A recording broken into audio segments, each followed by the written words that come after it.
Up next, watch the keen conservationist is torn between potential sisters with very differing viewpoints on science and conservation. Can Gavin work his magic on this troubled trio?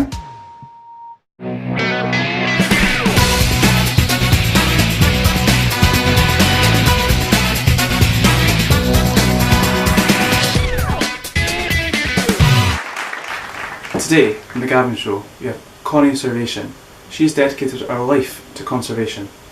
However, she has two potential sisters. They're jeopardising all her work because they have two completely different views on science and conservation. She's on here today to resolve this once and for all by looking at the DNA tests. Let's get on with the show. So, Connie, can you just tell us a bit about yourself, please? Hi. Well, I'm a very keen conservationist. It's something I've been interested in since I can remember. I'm currently working in Yellowstone National Park since my relatives were the ones that opened it, so I'm carrying on the whole conservation action. It's just something that I love, and I can't imagine being in any other profession. Animals and the environment are my passion, and yeah, it's just, I'm so certain of what I'm doing with my life. So. Sounds great. I don't see what the problem is here at all, so could you just, why are you sitting in this chair today? Well, recently I was approached by two women who claim to be my sisters, but they're either extremes of like the whole conservation idea, and they're both pushing me to try and work with them, but one is telling me to include more science in my work, whereas the other is pushing me to put the science aside, which is really affecting how I approach my work, and I just don't know which side to go with. And it's hard to believe whether they're actually my sisters or not, let alone who to go with. Well, you've come to the right place to sort this out. Let's meet your sisters. Okay ladies, welcome to the Gavin Show. So, just tell me a wee bit about yourselves first of all. Well, I'm Leslie Science, I'm a conservationist, and I believe that conservation should be based on experience rather than evidence. Conservation's been around for more than 150 years, so why do we need to change it now? Well, my name's Margaret Science, and I believe that conservation needs far more science in it if it's going to be a success. We need hard evidence, not just experience, and I think Leslie is wrong. Margaret's wrong. Well, before things get a bit heated, let's bring Connie in and see what she's got to say about things. So, Connie, what's the issue here? Well, I just don't know whether to focus on the experience or the scientific evidence. Well, Connie, I think you have to think scientific evidence takes such a long time to acquire, and nature around us is changing so much. There's no point in waiting around for scientific evidence. No? Why not, Jeff? What's your viewpoint on this? Well, I think that science is needed to collect long-term data sets, and these long-term data sets provide you with evidence as to whether your projects are successful or not. You get an idea of the risk associated with them. I'm so confused. I think you have to think about using experience, because the people that work in the field, they know nature far better than any lab scientist stuck away inside, and you have to listen to them. They know what they're talking about. Well, Connie, how do you expect to even go out and do your conservation projects without a proper scientific method in place first? So, Connie, it seems like it's not just the experience or the evidence that's really the issue here. There must be something more to the story. I guess. Well, Connie, where do you get most of your funding from? Non-government organisations that get their funding from the public. Exactly, and the public need to have something that's relatable and accessible. If it is all just hard science, they're not going to want to interact with this and donate their money.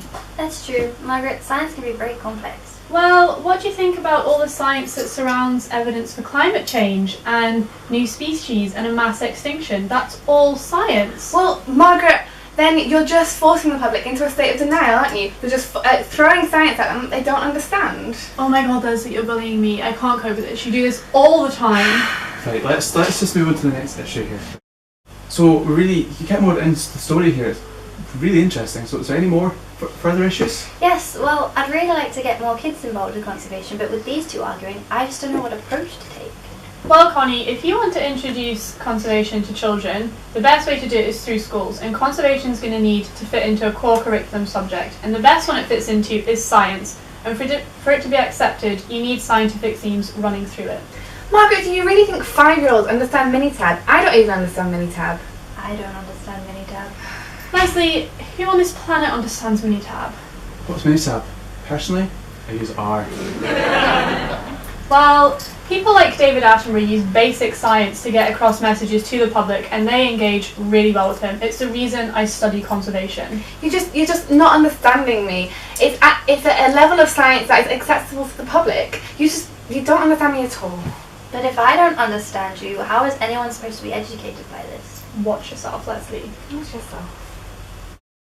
Right, so things are getting a bit heated there. Is there any final things any of you want to talk about? Well, what about the people that live amongst the nature? I mean, they're important too. Well, you can use my science to go in and say, you know, this is how you can live with your animals in a more sustainable way. You can't just go to tribal communities in the middle of nowhere, just your westernised idea of science and tell them what to do. They know what they're doing, they've been doing it for such a long time. You're just going to insult them doing that. Well, Leslie, it's better than the government going in and just being like, you can't kill these animals, do it our way, you can't do it any other way but what we say. This provides a method of communication and allows them to understand the nature that they live with. Oh, I think we're getting somewhere here. How do you feel, Connie? Yeah, I think if we work together, maybe. Yeah? Well, let's do the final thing here. Let's check the DNA. Right. It's what we've all been waiting for, ladies. The results are in. The Gavin Show DNA test results say you are related. It's true! Connie, you need to come with me. I'm the best for your projects. No, Connie, you have to come with me. You're going to be happy stop with getting me. involved No, get in involved. Pause a minute. Don't you see what's happening here? You don't need more or less science. You just need to communicate better. I suppose I could do that. I suppose.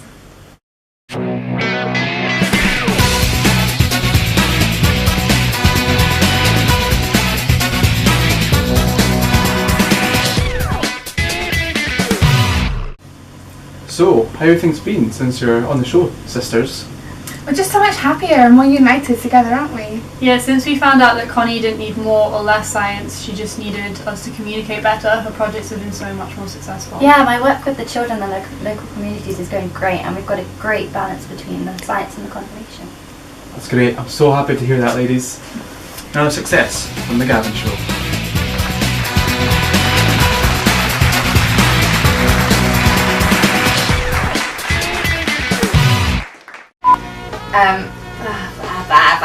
Sorry. Sorry. Okay. So we're really getting more of a story now. It's quite interesting. Sorry. Connie, what's coming up next?